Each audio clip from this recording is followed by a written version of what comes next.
देवे के बाटे। ठेकैता के माने ई भई कलाकार ओकरा के कहल जाला नाच कूद तुरंत औ हे रखे दुनिया के मान। आज खाली खड़ा होके गावला से आजकल काम नहीं खींचे काहे कि आजकल के गौनैया ऐसा हो गई बा। कहत रे कैसे कैसे तोहरे भरोसे मैया गाय गवन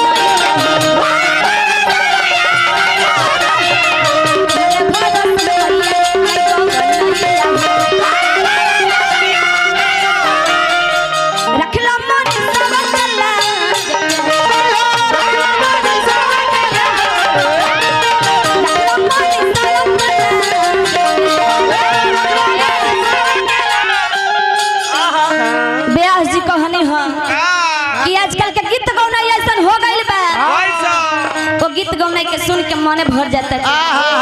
यहाँ के कहानी है कि आजकल के गीत गौनाई में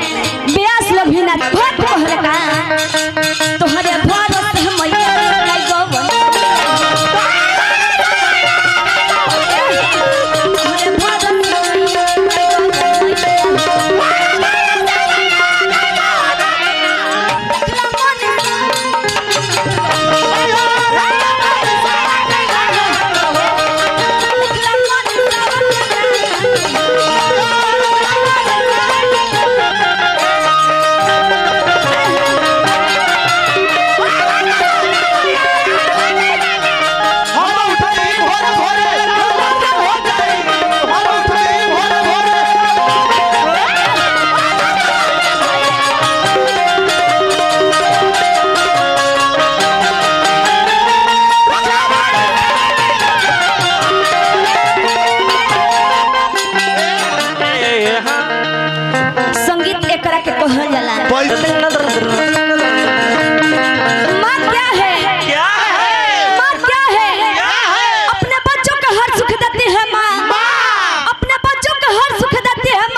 भगवान को भी जन्म देती है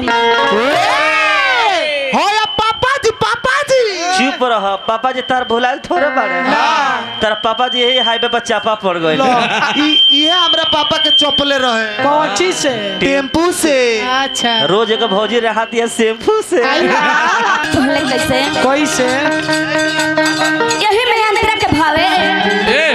रोको ठेकैता बड़ी पुरान एगो फिल्म में आई रही कौन फिल्म नदिया के पार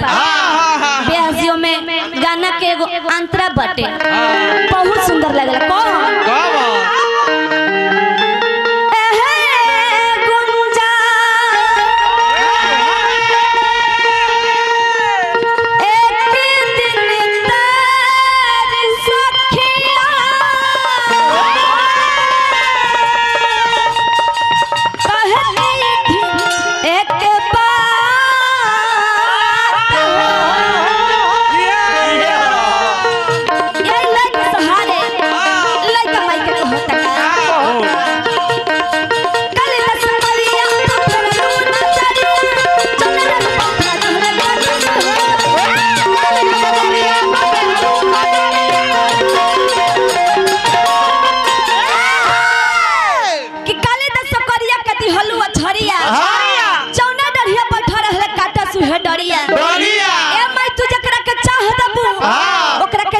हीरो बना सकत बा कि काली दस करिया पफरलू नजरिया जौन रही पफरले काली दस करिया पफरलू नजरिया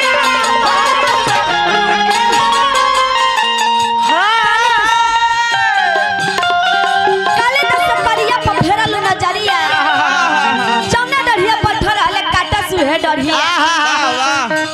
ए मैं तू ऐसा मूर्ख के ज्ञानी बना दे हलो हर बेटिए हो तिवारी जी जब वैसा मूर्ख के ज्ञानी बना दे हली कि जौना डरिया बैठा रहले ओहे डरिया के काटत रहले और रास्ता लोग धक जाओ तू रास्ता लोग धक जा तो कह कि तनी दूर हट के जाई हलो न तो कहीं डरिया पकड़ी त मर और जे बोले लेकिन वो मूर्ख के ये समझ में ना आवे कि जौना डरिया बैठल बनी उ डरिया काटत काटो ताने सबसे पहले तो हम ही गिरल जब ऐसा मूर्ख के ज्ञानी बना दे हल तो हम तो तोहर बेटी हुई है अरे माँ भक्त हो तेरे का काली तस्वीरिया तोहरा लूना चरी चंदन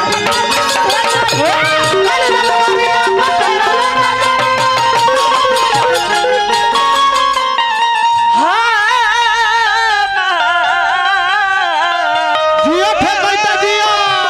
ये कलाकारी है भक्त हो तेरे का तोहरे भक्त होई के गोरैया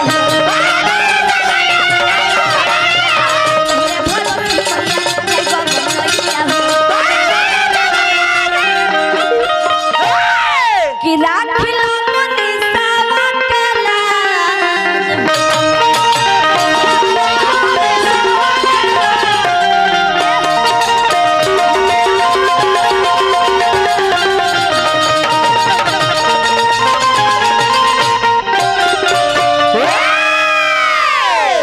हालांकि टाइम ढेर निकल चुकल बा।